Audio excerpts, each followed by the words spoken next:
Last time, I pissed off a lot of bronies by putting the mysterious ne'er-do-well in part 1, and I had a crappy mic. This time, you're about to watch it.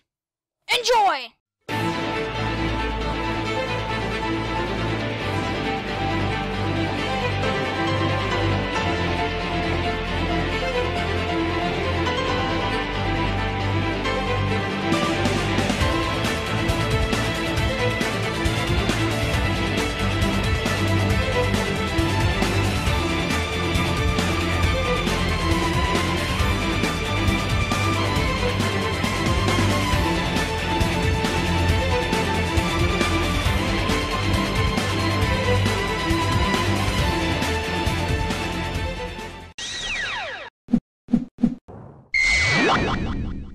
Friendship is magic.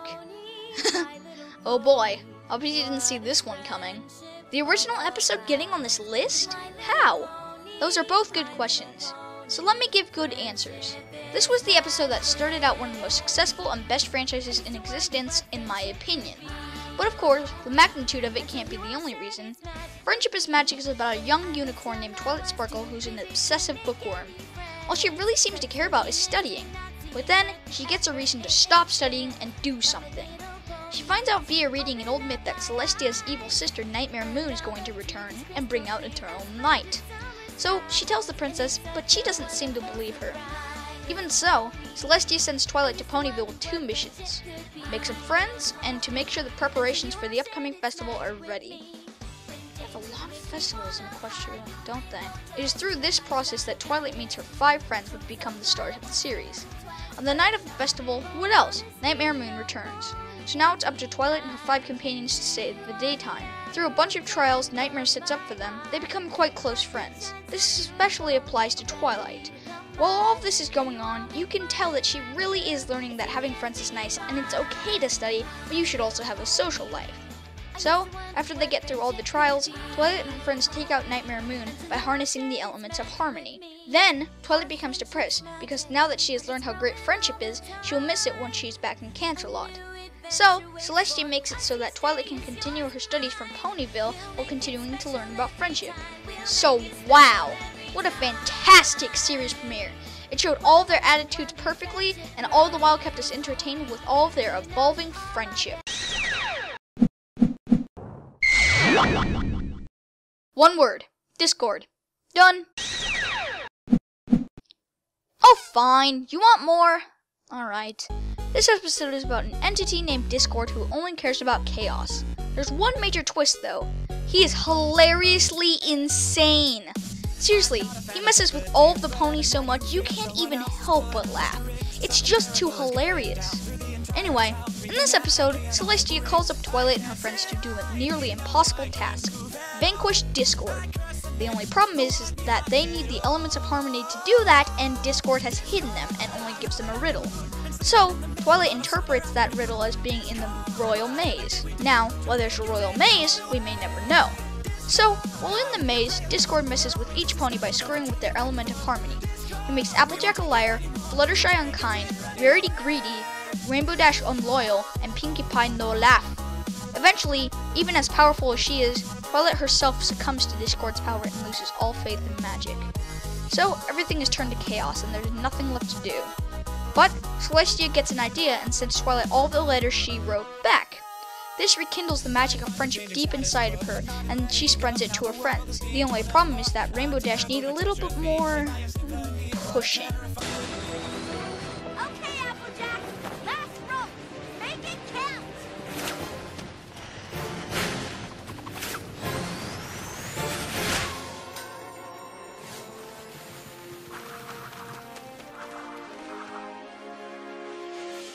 Let me go!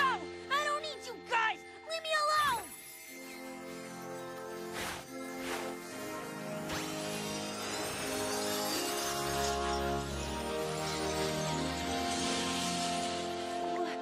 What happened? But they eventually get all together and use the elements of harmony against Discord, turning him to stone. So what did I think of this episode? What do you think? The best part of this episode? No, the season alone was Discord. Seriously, he steals the show and he knows it. All he wants is chaos, and he will stop at nothing to spread it worldwide. Truly an admirable villain. Oh, and I have to make this blatantly obvious and stupid joke. Chocolate rain. Some stay dry and others feel the pain. Chocolate rain. A baby born will die before the sin. Chocolate rain.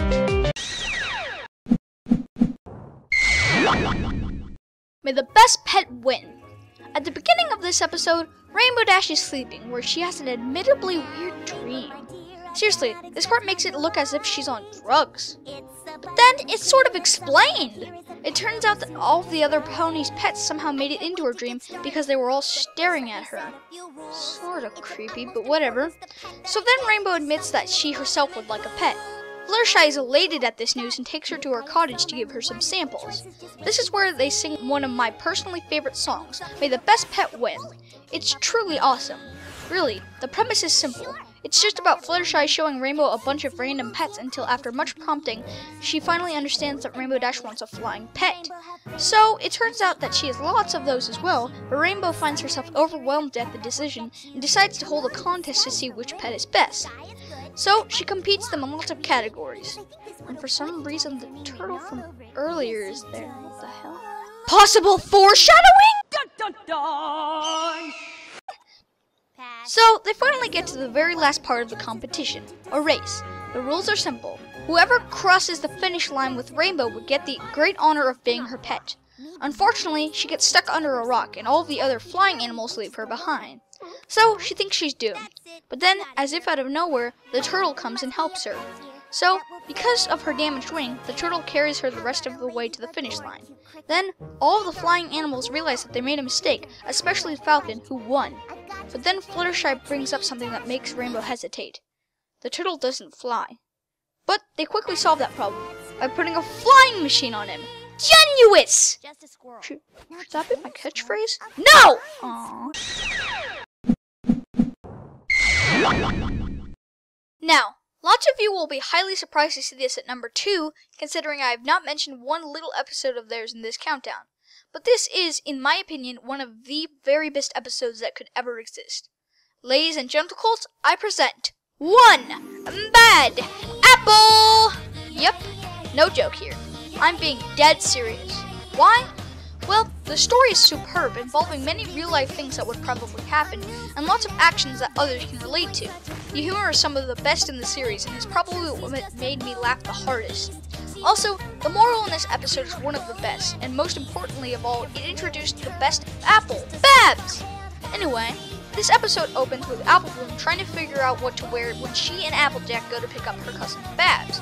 Then, she stops worrying when Applejack tells her that Babs doesn't have a cutie mark either.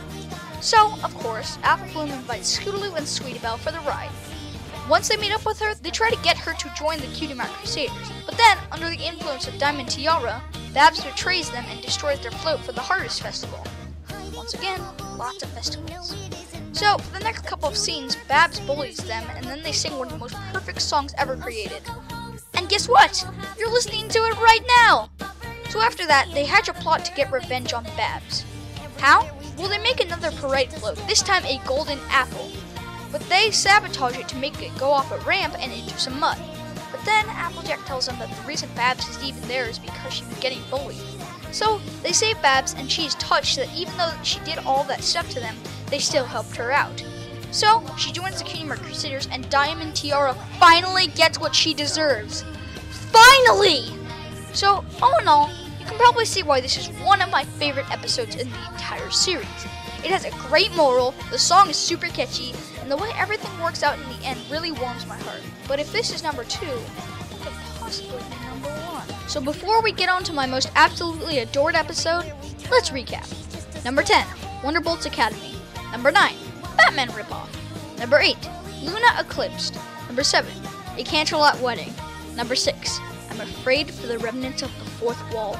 Number 5, Friendship is Magic.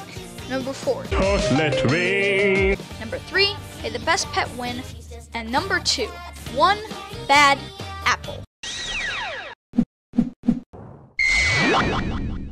So we've gone through all of the seasons, looked at a handful of the episodes, and had a great time overall along the way. So what could possibly take out one bad apple? It obviously has to be something that is amazing, has one of the best songs, has great character development, and is one of the greatest episodes through all of those categories. So which one have I chosen? A very unusual episode, one that a lot of people seem to dislike. Coming in at number 1 is My Little Pony Equestria Girls. Hey, everybody, we've got something to say. We may seem as different. Oh boy, I can just hear the bronies screaming everywhere. Hey, that's not an episode! That's just that crappy movie that came out! Well, I actually consider Equestria Girls to be one big episode that they put in a lot more effort and money into. I'm not going to change that opinion either, so please don't bombard the comments with hate because of this, but you know. Equestria Girls takes place after the Season 3 finale, with Twilight going to Canterlot for a banquet in her honor. Once there, they retire for the night, just to have Twilight's crown be stolen by the antagonist, Sunset Shimmer. She takes the crown and goes through a portal to another world, which Luna says will shut quickly, and if Twilight doesn't get her crown in time, it will be another 30 moons before she can try again. So, Twilight decides to go in after her, and Spike follows because he's Spike. Once inside the other world, Twilight becomes a human and stays like that for the remainder of the movie. And no, I don't have a problem with it. If anything, I think that it's unique that Hasbro is doing this. Anyway, Twilight finds out via exposition that she will need to become the princess of the fall formal if she wishes to regain her crown back. Unfortunately, she isn't quite used to living as a human yet, and so Snips and Snails report her doing some strange things with technology and give it to Sunset Shimmer to put online. After this, Twilight becomes a laughingstock, but luckily her friends are there to help her. Yes, in this world, there's one of everyone is a human, and thus Twilight is able to meet up with her friends over the course of this episode.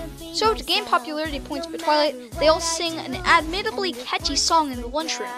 After this, everyone seems to really like Twilight, but Sunset Shimmer sets her up and makes double photos and make it look like she destroyed all the decorations for the fall formal. Because of it, the principals, Luna and Celestia, decide it would be best to postpone the dance until the next day. Unfortunately for Twilight, this means that the portal will close and she'll be stuck there for another 30 moons. So, Twilight and her friends decide to use the power of friendship and fix the decorations together. But while they're doing that, all of the school comes and helps, and they all fix it. Later that night at the dance, Twilight does indeed win the crown, but Sunset Shimmer gets Snips and Snails to capture Spike. Once she gives him back, she threatens to destroy the portal back to Equestria if Twilight does not give her the crown.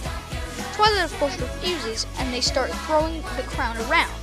Eventually, Sunset does get the crown and transforms herself and Snips and Snails into demon things.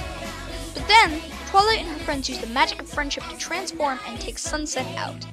Then she yields and promises to be nice to everyone instead of mean. After this, Twilight and Spike return home with the crown and everything is okay again. So, is it really hard to see why this is my favorite episode? The animation is beautiful, the humor is there almost everywhere, and it makes me laugh every time. And the songs are so catchy. I'm the Blackish Butler, and My Little Pony Equestria Girls is my favorite episode.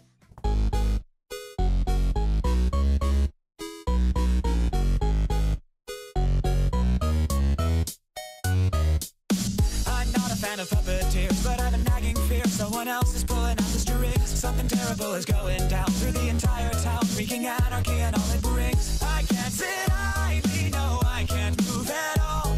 I curse the name, the one behind it all. Discord, I'm howling at the moon and sleeping in the middle of a summer afternoon. Discord, whatever did we do to make you take our world away? Discord, are we a prey alone, or are we just a stepping stone for taking back the throne? Discord, we won't take it anymore, so take your tyranny away.